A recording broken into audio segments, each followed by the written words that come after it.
Tonight, President Donald Trump suggests he'd support the arrest of California's Governor Gavin Newsom. Their burning political hostility has moved to the streets of Los Angeles, where President Trump deployed troops to counter protests against immigration raids. If I didn't get involved, if we didn't bring the guard in, and we would bring more in if we needed it, because we have to make sure there's going to be law and order. You had a disaster happening.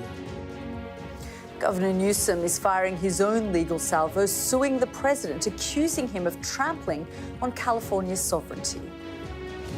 Also ahead, insight on another of President Trump's blow-ups. Elon Musk's father tells what he thinks went wrong, if they'll make up, and a surprising prediction for his billionaire son. Elon would very much like to cooperate with Russia. Obviously, in matters of space exploration. Plus, Greta Thunberg is pictured in Israel after a Gaza-bound activist aid boat is intercepted at sea. And later, a timely conversation about the power of protest with a filmmaker who's captured a new era of taking it to the streets. All that and more coming up in The World with me, Yalda Hakim.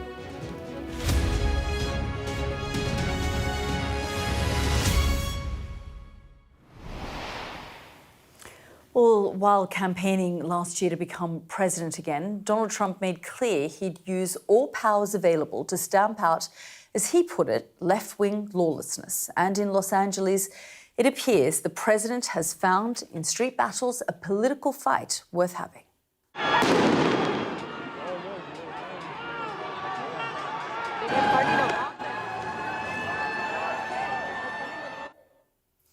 Already simmering anger over immigration raids exploded over the weekend when the president sent troops from the National Guard, America's reserve force. He claims LA would have been completely obliterated had he not stepped in. What does your intel tell you about these people causing all the problems in LA? Are they people ICE is trying to deport, or are they professional agitators? The people that are causing the problem are professional agitators. They're insurrectionists. They're bad people. They should be in jail. It's an intervention that California's Democratic Governor Gavin Newsom didn't ask for and doesn't want. He's now planning to sue the Trump administration to roll back the deployment, describing it as immoral and unconstitutional. Well, their feuds are nothing new. But are we seeing in Los Angeles the shape of things to come in how Trump 2.0 will enforce his brand of law and order? Live to LA and Washington shortly, but first, this report from our US correspondent Martha Kellner. This is a city scarred by days of protest. In the heart of LA's downtown, inflamed tension and acts of violence. City Hall, the seat of local government, is just a few streets away. The Mexican flag has become a symbol of protest against deportations. Anger directed at ICE, the Immigration and Customs Enforcement Agency, after a series of raids. This is where Donald Trump's immigration policies have ended up almost 5 months into his presidency. Pandemonium and lawlessness on the streets of one of America's biggest cities. Protests were initially sparked by raids on workplaces across LA, a search to round up illegal immigrants. But here you see the arrest of David Huerta, a local Labour union leader who ICE say was interfering with their work. We're here to say free David Huerta! A peaceful demonstration today calling for his release. But the previous night, a different story, as violence and vandalism broke out across LA. This seemed to change the tide, the deployment of the National Guard at the behest of the president. Projectiles are being thrown at the police officers, and in turn, they're deploying these rubber bullets and tear gas. The California Governor Gavin Newsom says that this chaos is exactly what President Trump wants. Newsom argued the president breached state sovereignty by ordering troops here against his wishes. Trump described LA as an invaded and occupied city. He's an incompetent governor. Look at the job he's doing in California. He's destroying one of our great states. And if I didn't get involved, if we didn't bring the guard in, and we would bring more in if we needed it, because we have to make sure there's going to be law and order. You had a disaster happening. Politicians on both sides of the aisle condemned the disorder. This woman was one of a number arrested. Why are you here today? Because a lot of my people are getting taken away. We've lived here all our lives, and it's like, how are you going to send us back to a place where we don't even know? You told us to come here for opportunity. We came, and it's like, I don't know, what do we do from here?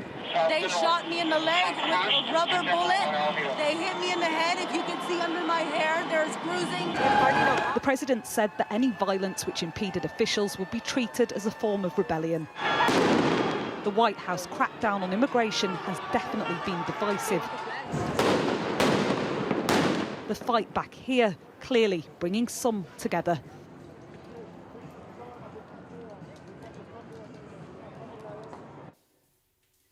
Well, we're going to go live to the White House shortly and speak to our Mark Stone, who's there for us. But let's go straight to LA and speak to Martha first.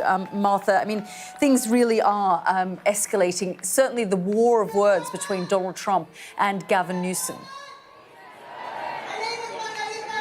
Yeah, an almighty political row, Yalda, already. Just to reflect on the situation on the ground in LA at the moment, this is a protest of several hundred people now. I mentioned it in my piece there. It is a demonstration calling for the release of a man named David Huerta, who was arrested on Friday during ICE raids, these immigration raids that took place across LA. He's expected to appear in court this afternoon, charged with obstructing immigration officials. These people calling for his release. It is completely peaceful here at the moment, but I guess this feels like a city on edge at the moment. Everyone aware that this has the potential to spill over into violence and disorder, as we saw yesterday evening, particularly as people start to finish work for the day in a few hours, finish school and university, and join in with these protests which are planned for across the city throughout the day. And tensions certainly inflamed by this political row between the President Donald Trump and the state's Governor Gavin Newsom, initially over Donald Trump's decision to deploy the National Guard troops here against Gavin Newsom's wishes. It is an extraordinary convention-busting decision. Donald Trump says that Gavin Newsom is incompetent, that he's lost control of this city. Gavin Newsom says that Donald Trump is just intent on causing chaos and putting a spotlight on his immigration policies. Donald Trump has, in the last couple of hours, even said, perhaps half-jokingly, perhaps not, that his immigration czar, Tom Homan, should arrest Gavin Newsom. Well, Gavin Newsom has been reacting to that. He posted on X saying the President of the United States just called for the arrest of a sitting governor. This is a day I hoped I would never see in America. I don't care if you're a Democrat or a Republican. This is a line we cannot cross as a nation. This is an unmistakable step toward authoritarianism. So that's the reaction of Gavin Newsom, and he's likely to be angered even further by the decision taken in the last few minutes, or made public in the last few minutes, by the Pentagon, that in addition to these 2,000 National Guard troops that are expected on the streets of Los Angeles, there'll also be 700 Marines drafted in from a nearby part of California. Yeah, as you say, Martha, you know, this all escalated because the National Guard was called in, and now we're hearing that the Marines are going to be potentially be sent in. Let's bring in our Mark Stone, who's waiting at the White House. And Mark, we're just talking there to Martha about this row that's been brewing. I mean, it's not the first time, and we know that there is no love lost between these two men. But I guess there's nothing more that Donald Trump wants than to see these sorts of demonstrators with balaclavas, burning cars in the streets. For him, it means that he can reinforce what he always wants to show himself to be, the president of law and order. That's kind of how he sold himself, certainly throughout the campaign. And you can just imagine, you know, in places like Pennsylvania that voted overwhelmingly for Donald Trump, you know, that kind of reaffirms the sorts of things that he continues to say at these rallies as well. Yeah, you took the words out of my mouth, Martha. Yalda. He feels that he has public support on his side. Remember, of all the many issues in the election campaign last year, immigration was right up there, and it crossed the party divide. There were many Democrats who were concerned too about immigration being under control during certainly part of President Biden's presidency. And so Donald Trump feels like he's got the public on this one, and I wonder why that's why we've seen Gavin Newsom with such a stark statement that Martha read out just there about authoritarianism. You know, what struck me, I've just been listening to Donald Trump. He's been talking for the past 20 minutes or so at a business leader round table, but of course the questions were mostly about LA. He's relaxed. He's utterly relaxed. He's calm.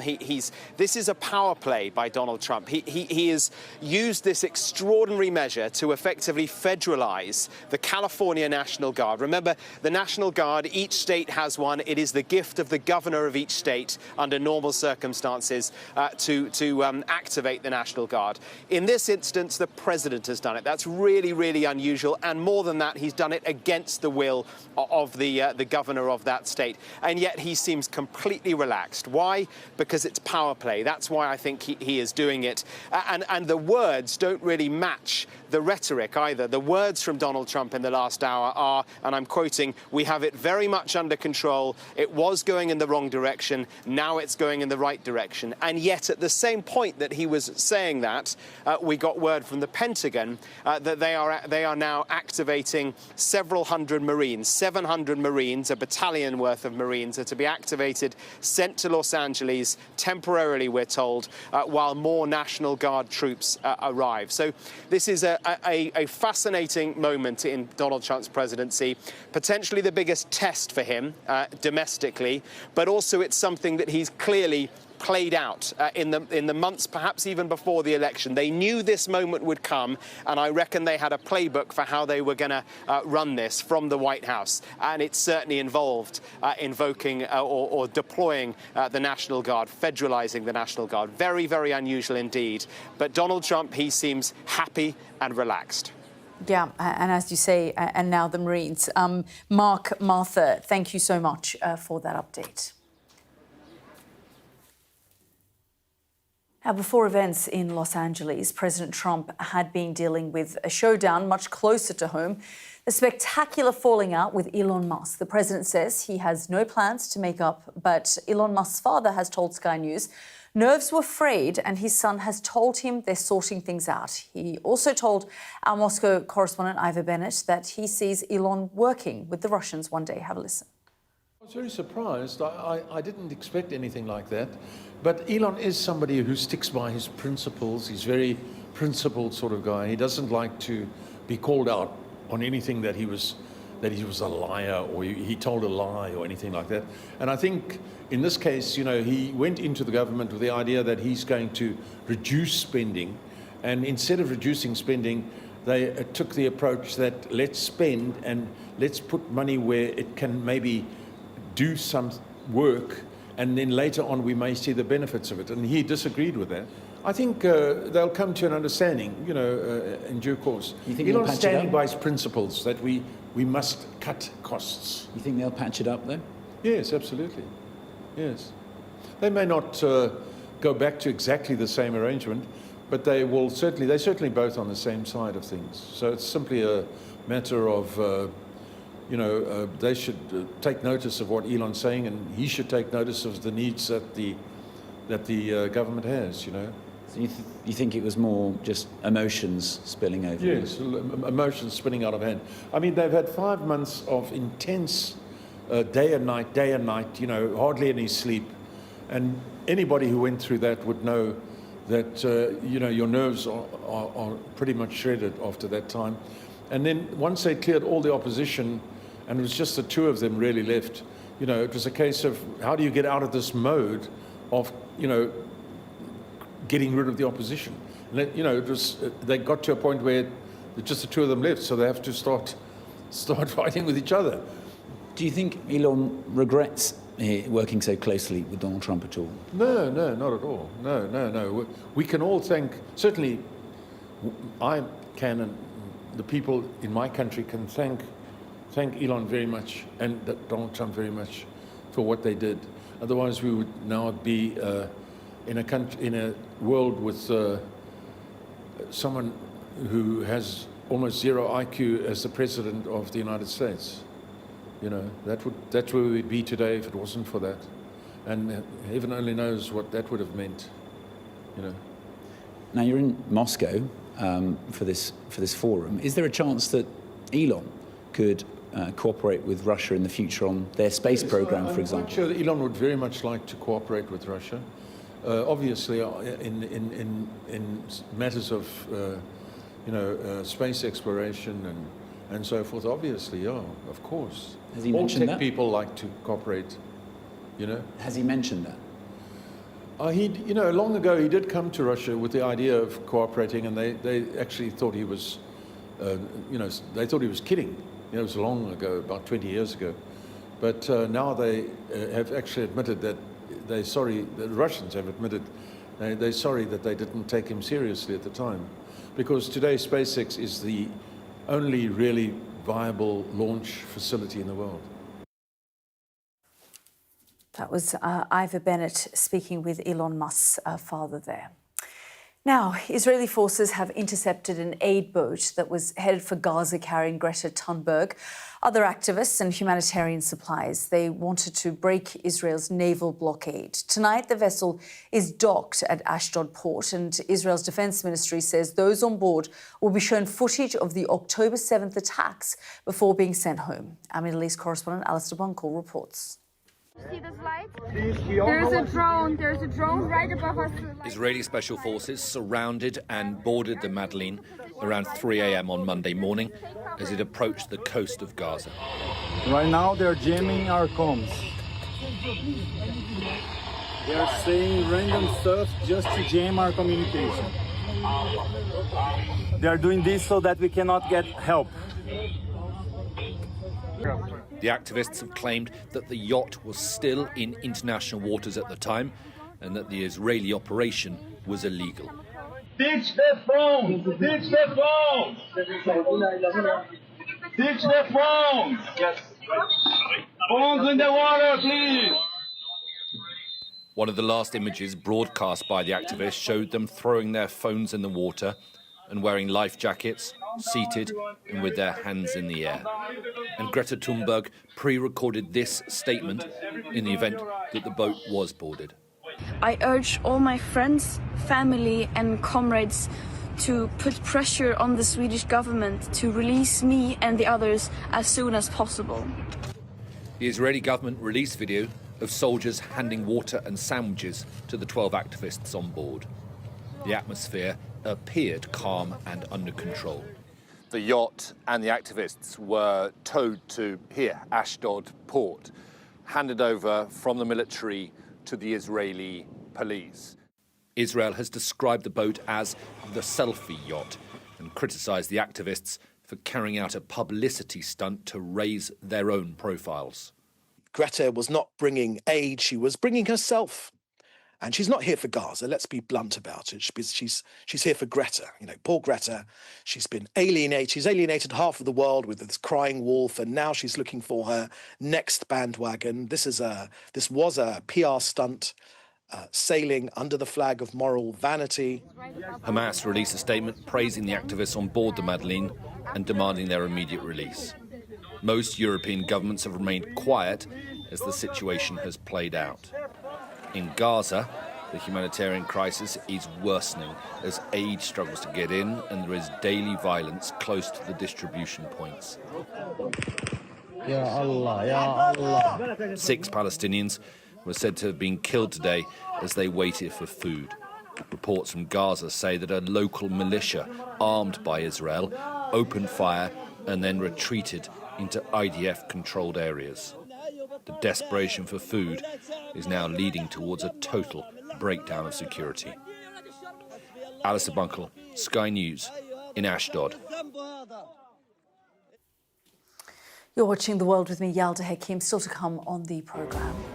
Ukraine hits back at Russia after Moscow launches the biggest overnight bombardment of the war.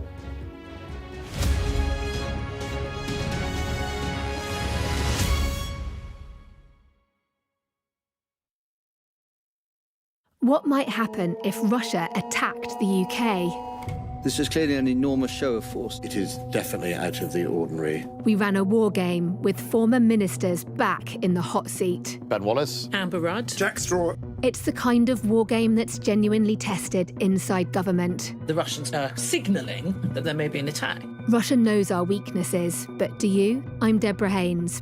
From Sky News and Tortoise, this is The War Game. Listen wherever you get your podcasts.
We arrive. A secret hospital hidden in the Myanmar jungle, treating the victims of this bloody war. This is Myanmar today. Its military rulers don't want the world to see, but we have. I fight for my own future. I fight for my generation's future. This is an actual crime. They don't care for that. Myanmar army is only a couple of kilometers away. So this is a major humanitarian disaster.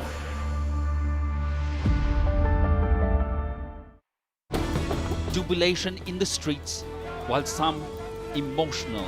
This is a political victory for Prime Minister Modi and his Hindu Nationalist Party. I'm Neville Lazarus, and I'm Sky's reporter based in Delhi. Companies like these are helping India in its trajectory to be a serious player in space exploration. Sky News, get the full story first.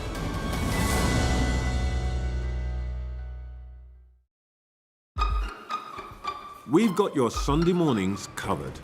From the front page and the sounds of the streets to the voices of the people who make the major calls and big picture politics beyond Westminster. We'll put you at the heart of our story. I'm ready. Are you? Join me, Trevor Phillips, Sunday mornings on Sky News. Welcome back to The World. Ukraine says Russia launched almost 500 drones overnight, describing the bombardment as another biggest yet of the war. Ukraine's Air Force says apart from drones, 20 missiles of various types were also fired, the barrage targeting mainly central and western areas. It added that most were shot down and only 10 drones or missiles hit their targets. Ukraine's military, meanwhile, says it hit an electronics company 800 miles into Russia that makes drone parts. Video verified by Sky News shows a large fire in an area which is about a 7-hour drive east of Moscow. Russia's defense ministry says 2 drones were shot down there. Now, here in London today, the NATO chief warned that Russia is producing weapons and ammunition up to 4 times faster than the whole of the alliance. Mark Rutte called for a quantum leap in NATO members' air and missile defence to keep up. Because of Russia, war has returned to Europe. We also face the threat of terrorism and fierce global competition. Russia has teamed up with China, North Korea, and Iran. They are expanding their militaries and their capabilities. Putin's war machine is speeding up, not slowing down. Russia is reconstituting its forces with Chinese technology and producing more weapons faster than we thought. In terms of ammunition, Russia produces in 3 months what the whole of NATO produces in a year. Mark Rutte there. Well, let's bring in our international affairs editor, Dominic Waghorn. And Dom, when we talk about NATO, we're talking about the biggest military alliance in history. And yet here Mark Rutte is today saying that Russia is producing weapons and ammunitions up to 4 times faster than the whole of the alliance. You do kind of stop yourself, Yalda, don't you, and kind of think, what's going on here? As you say, 25 nations. Russia, at the beginning of the war, was a tenth of the size of just Europe's economic might, and it's been crippled by sanctions. And yet, more than 3 years into this war, Russia has militarised its economy, and that's the explanation behind this. It's managed to get to the point where it's focusing so much of its industrial power to just pumping out tanks, pumping out shells, because it's lost so many and it needs so much in Ukraine. So we've got to the point now where, as Mark Rutte was saying there, in 3 months they're making more munitions than the whole of the alliance put together. So that's the problem. The solution, and there are a couple of flaws in the plan you might be able to spot, Yalda. The solution, he says, is that across the alliance, you need to increase defence spending to 5%, which is music to the ears of Donald Trump, except he's splitting it. So it's 3.5% on weapons and 1.5% on defence-related infrastructure. And in that, there's a whole lot of stuff that you can get away with. You could even say roads, for instance, are part of that spending. But there's a problem with this, of course, because countries like Britain are committing to 2.5% in this parliament. Keir Starmer sort of dragging and screaming to the point where he's going to commit to that, and possibly 3% That's in not the next 5%. parliament. It's not 5%. So the solution to that, and Mark Rutte says that, you know, when pressed on what the timeline is, because of course ultimately we all might get to 5%, he says, I've got a deadline in mind, I'm not going to share it with you. Well, those close to him seem to think it's 2032. Now the problem is that he's saying that Russia is now getting to the point where, crippled though it is with sanctions, having lost so much material and men in Ukraine, he thinks within 3 to 5 years will be capable of taking on NATO, the entire mighty NATO alliance, and giving it a run for its money in a military sense. Now, that's not going to happen necessarily, but that's the kind of level of parity we're getting to. Now, 3 to 5 years is well ahead of 2032. So by that point, NATO may not have caught up. So that's the priority, that's the urgency. And I think the other thing to point out here is that we are still at the point where Europe is still subsidising this war effort that Vladimir Putin has now sort of devoted his economy to, because Europeans are still buying a lot of fossil fuels from Russia, a lot less than they were. But last year, gas imports from Russia to Europe went up 20%. And Europe is buying record numbers of liquid natural gas. So on the one hand, taxpayers are going to have to pay a lot more to deal with this threat of a resurgent Russia. On the other hand, it is resurgent partly because Europe is still pouring a lot of money into this economy, even though Putin's Russia is invading Ukraine, killing many people there, and causing us a huge amount of trouble financially in the years to come. And facing massive sanctions. I mean, the fact that, you know, sanctions are being bypassed and this is still happening. I just want to draw your attention, Dom, to something that the Russian Foreign Minister Sergei Lavrov has said. Let's just have a little listen to what he said. It is obvious that the Ukrainian side is doing everything possible, but it would be absolutely helpless without the support of the British. Although, who knows, maybe some US intelligence services would be involved with that. But the British are actually behind those things, I'm 100% sure. I mean, it seems to me that the Russians seem to be just constantly blaming Britain for everything, including those drone strikes that we saw deep into Russian territory. I had that interview with the Russian ambassador who parroted exactly what Sergei Lavrov is saying. And this is now the narrative they're sending.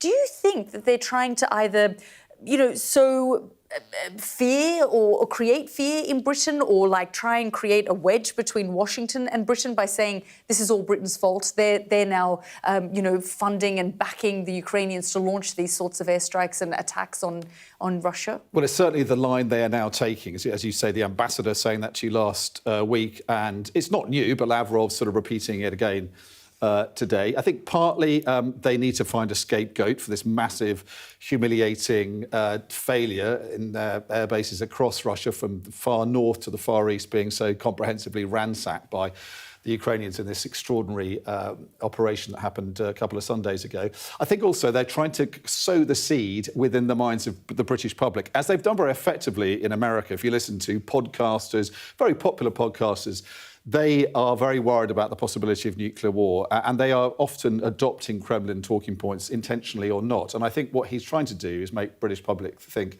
well, because Britain is involved in helping Ukraine, we could pay the price in a sense in terms of our own loss of security. I think if you ask the British government, they will say they still believe it's the right thing to do, of course, to defend and help a country defend itself against such naked aggression, although they won't say, of course, how deeply British special forces and intelligence are involved in these operations. Dom, thank you as always for all of your analysis. This is The World with me, Yalda Hakim. Next up on the programme, we'll be discussing the ongoing tension between India and Pakistan, with still no agreement in place between the two nuclear-powered neighbours over critical water supplies.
show of military might and menace. Why should the West trust you? Frankly, I don't care whether the West trusts us or not. Sky News. Get the full story first. Have a quick word for Sky News. Is the West right? Are you fueling Russia's war machine? American journalist Evan Gershkovich is on trial here, but was first on display. I'm Ivor Bennett, Sky's Moscow correspondent.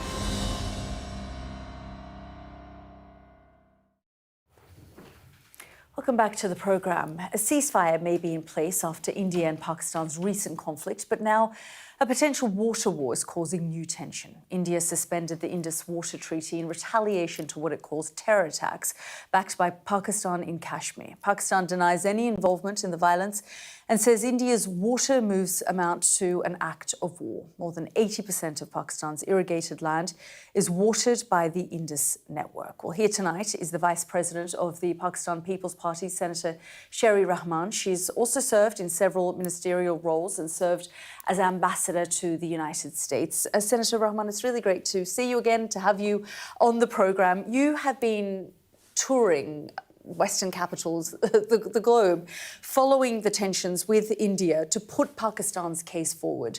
Just tell me what you wanted to highlight on these trips. See, we've been led by Chairman Bilawal Bhutto Zardari, and it's a power-packed coalition that's been touring, principally DC, New York, and now London. And we're off to Brussels after this. The idea is to make sure that the facts continue to matter, that our story is actually told, and that our story really is about bringing a message of peace without it being a cliche. We mean for peace to go forward. We would love a dialogue within South Asia. We don't want to see any of our countries in meltdown, but we also don't want it read as weakness.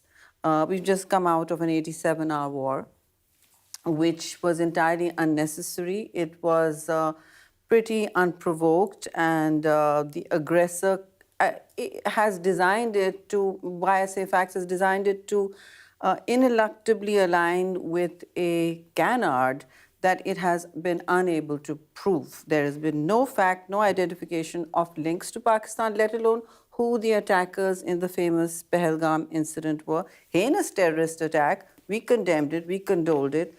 And within 3 minutes, it's like you would be on TV, you're a mainstream channel. Within 3 minutes, before any proof, and to this day we don't have any, even the names, you have all the channels stoking war. They clearly had instructions to, strongly aligned with Modi's very chauvinistic and hyper-national agenda.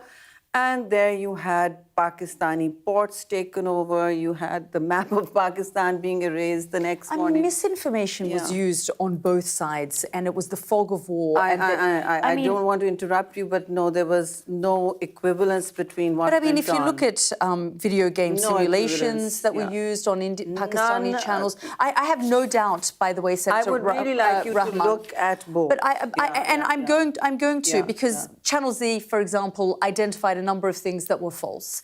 Things that were reported, that were completely false. But equally, on Pakistani channels, they had said things like, India had put up a white flag, for example, or Pakistan's Deputy Prime Minister and local media shared a fabricated article from the UK's The Daily Telegraph praising Pakistan's so here's Air Force the thing. as the But king of did the skies. we erase... they did. The one white flag on social media, I saw that. I discounted. I said, check the facts.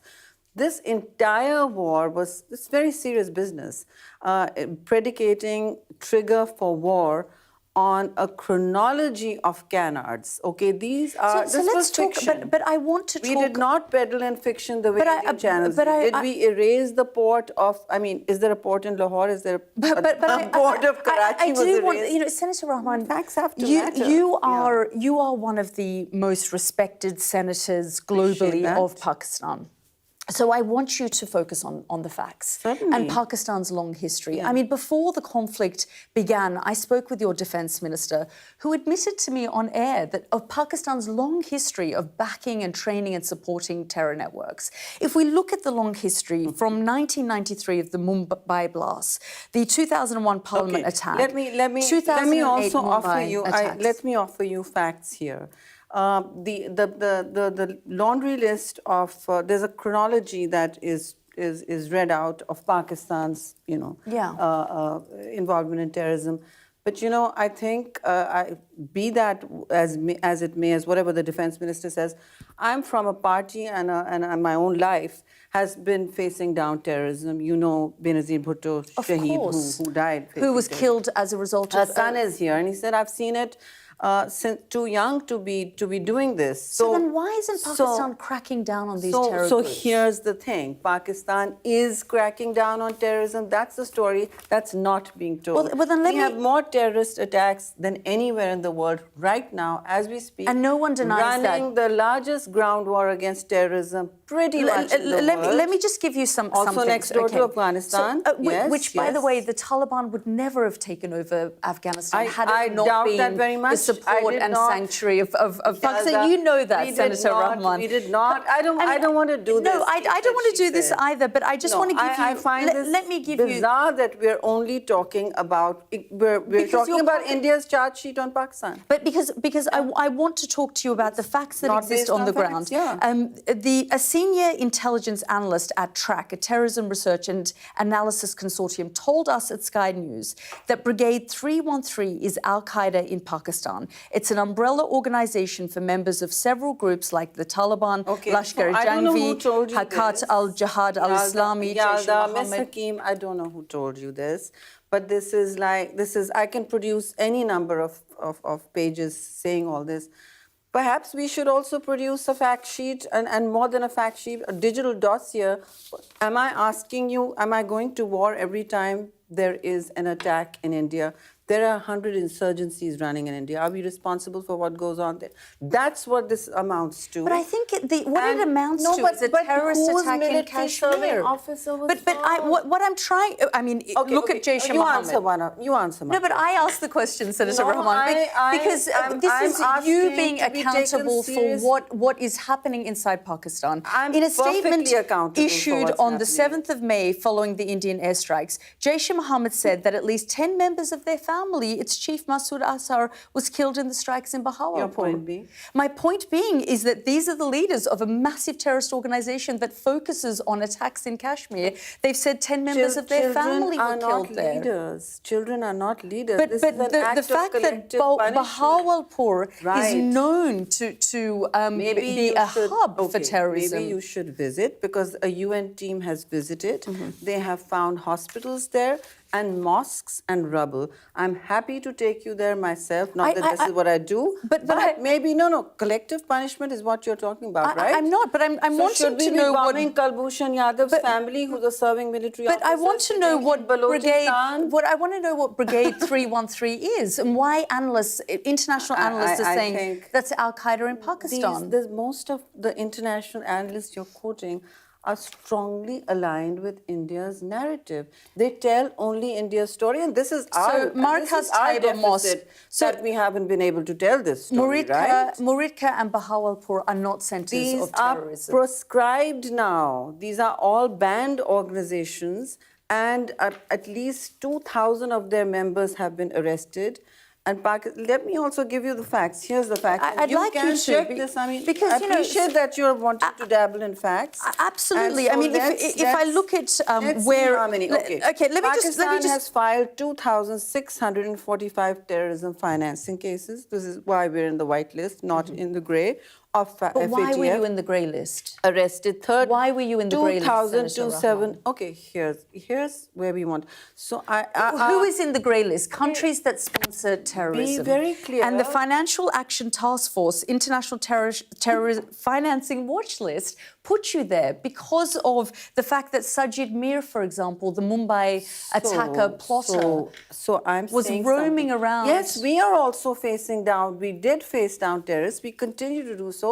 But the point is, there seems to be some... India produces no proof and no one's asking them that. India multiple times... investigation India into this multiple times... Let me talk to you too. Formal engagement occurred in 2008 after the Mumbai attacks. Since 2019, Formal engagement, 2013, they sent an investigation team to why are we India. not talking about Samjhauta Express when 40... the Baluch... No, Samjhota.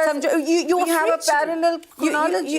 You are free to talk about the terror attacks, but the fact is that we're not going to war or bombing. Say, there's a military officer arrested in Balochistan, serving Indian military officer.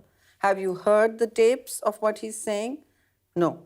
It's not. I'm aware of the serving military officer Liberation Army, and yes, with BLA and Majid Brigade. So why isn't India on a grey list? This is our failing that we haven't bothered. Now we will try. I mean, the fact that Sajid Mir was roaming around freely around Pakistan. He was the Mumbai plotter, and it wasn't until his arrest were you not taken off the white list. The grey list. We were taken off the grey list for the reason we provided forensic evidence. I have chapter and forensic verse on what India has done in Balochistan. Why was Pakistan? We just had a BLA attack, and here we are talking about Pakistan. But up until 2022, Pakistan is a changed country.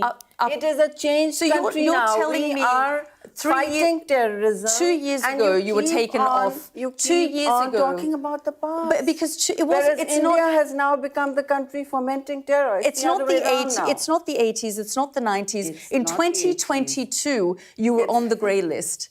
So in 2022, Sajid Mir, the guy who plotted the Mumbai attacks, was suddenly presented after being told that he was. But that is the relationship between the ISI and terror organizations. I take all your points. I mean, you're citing a long history of engaging with terrorism one way or the other.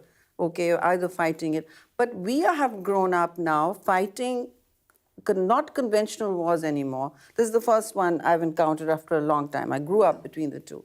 So where are we taking this constant sniping about what Pakistan did in its past, meaning that it's okay, we reward India for bombing innocent people in one country, right? Raising the escalatory spiral, we reward India by saying, oh, Pakistan, you used to do that. You can't ever change, you can't be another country because we're going to keep talking about what you did. So Pakistan has completely cleaned its record, the tens of thousands of terrorists that existed in the Pakistan country, is fighting very hard to do that. Pakistan is fighting very hard to do that. We've had a bruising encounter with Afghanistan. 44 NATO countries plus the United States could not get rid of most of the terrorists that... Because Pakistan was providing sanctuary. Absolutely not. I was ambassador, Osama Yalda. bin Laden was found in Pakistan near military headquarters. We provided... Why was the ISI chief in Kabul the day of the Taliban takeover, celebrating the takeover of Afghanistan? He's not particularly... He's not in a good place. You're not speaking to me even about the last 2 years when my government has come and gone. We've been in a coalition government. Pakistan is a changing place, and we are trying very hard. But we have a revolving door with Afghanistan. In 24 months since then, Pakistan has even changed. Even earlier, it's countries don't turn up. But we're not talking about what India has done bizarrely, because here's this country holding entire region hostage. You can't bomb a nuclear country and say, well, I can't furnish proof. Whatever goes wrong in my country, you're responsible for it. That's just not possible. And that's not going to lead to anything but war. Well, we hope there's no more escalation. We hope so, but hope's not a plan, so we're here we hope there's a plan as well. Senator Rahman, really good to talk to you. Thank you so much. Thank you. This is The World with me, Yalda Hakim. Next up on the programme, capturing iconic images of protest, I'll speak to photographer Misan Haraman about his new film, Shoot the People.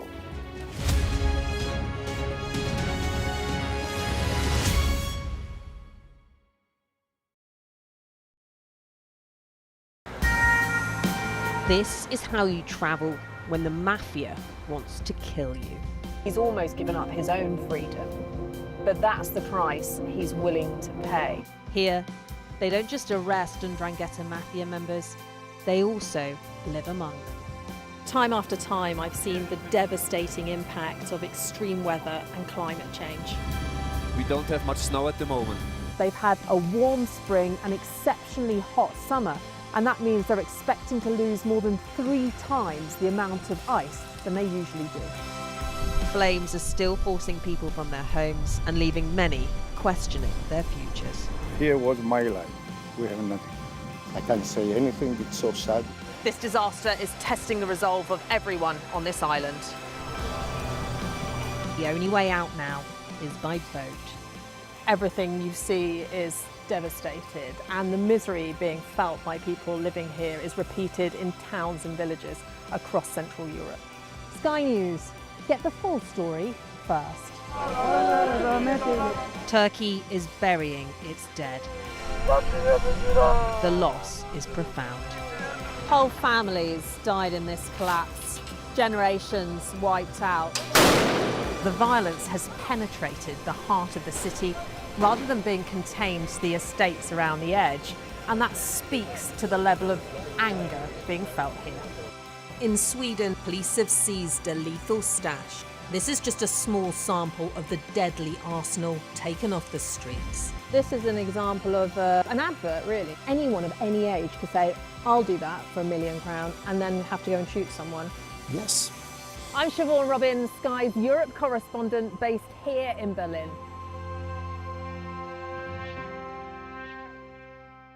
There's always more to the news than a headline. We want to discover, to delve a little deeper, to find out what's really going on. Explanation, analysis, the people at the heart of every story. I'm Neil Patterson, and this is the Sky News Daily Podcast. So, by the end, we'll hopefully all understand what's going on in the world just that little better. Available wherever you get your podcasts. We arrive. A secret hospital hidden in the Myanmar jungle, treating the victims of this bloody war. This is Myanmar today. Its military rulers don't want the world to see, but we have. I fight for my own future. I fight for my generation's future. This is an actual crime. They don't care for that. Myanmar army is only a couple of kilometers away. So this is a major humanitarian disaster.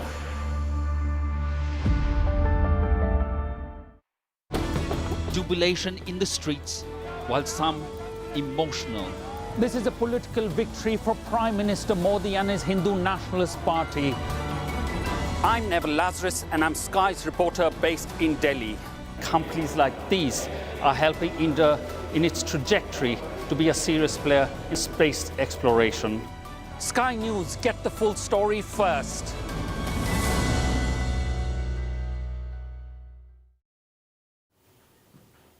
Welcome back. What's been unfolding in Los Angeles in recent days is a timely reminder of the impact of protest. One man who's captured demonstrations through the lens of his camera is Misan Harriman, and he believes they can reshape history. Movements like these have inspired his new film, Shoot the People. We don't have the trailer, but filmmaker and photographer Misan Harriman joins me now. Really good to see you, Misan. I was expecting Yalda. your trailer to suddenly appear. But I want to talk about Los Angeles first, because before we go into your film, because that sort of epitomizes how protests begin and then obviously confrontation with the authorities. We've seen the National Guard go in. Your film focuses on protests post George Floyd. Do you see similarities in what you're seeing unfold in Los Angeles at the moment? Yeah, of course. It's the same communities that are being taken advantage of, you know. Many of the communities, especially the Mexican communities, have helped build America, and the African-American communities as well. They know what it means to not have a voice. And they are saying, we the people do not accept families being separated, mothers and fathers, you know, watching their children cry as they are being removed and sometimes taken to places that nobody knows with no due process. This is completely unacceptable, which is why the people are on the streets. So let's talk about your film then, because as I said, it focuses on life and the protests that erupted post George Floyd, which really shook America, shook the world after what happened to George Floyd. I mean, how significant is the act of protest? Well, you know, Martin Luther King said it himself, may he rest in peace. Where do we go from here? Chaos or community? And that's actually in the film. And I think what's happening now is that we are seeing a lot of... You could travel the world with this thing and just bear witness. And this film shows through my lens how we can decolonize our minds and realize that even our whispers can become roars through a collective community that builds together to make sure that apathy never leaves the room and empathy builds a better future for our children to inherit. Nissan, how much has social media helped the concept of protesting, mobilising, getting together, and how much do you think it's hindered it? It's a gift and a curse. It's a curse because of mis and disinformation and how, people can end up going into very strange places if they don't curate what they consume. But it's a gift because you can realise that you're not alone. If you're sad by this toxic patriarchy that in many ways is controlling so much of the world, and you're like, no, we can be gentler, we can be more inclusive, we can be kinder, and we can rebuild a better space for us all. And you realize that there are millions of people through social media and on the streets who feel the same way, then real change can happen. I've got 30 seconds left, but I just wonder, on Gaza, we've seen the flotilla arrive and Greta and her crew are now with the Israelis. Do you have any sort of comments about that form of protest as well? Well, of course, there's a UK flag. The Madeleine is UK flagged, so that is really an attack on the UK in many ways in international waters. So we expect the UK government to do the right thing. And I would have to say that we should also not forget about the children in Gaza that are losing their lives in unimaginable ways, and we must always recognise that that is not the way for peace. Nissan, really grateful for your time. Thank you so much for joining us. Thank you. And that's it for tonight. Anna Botting is up next with Sky News at 10. Goodbye for now.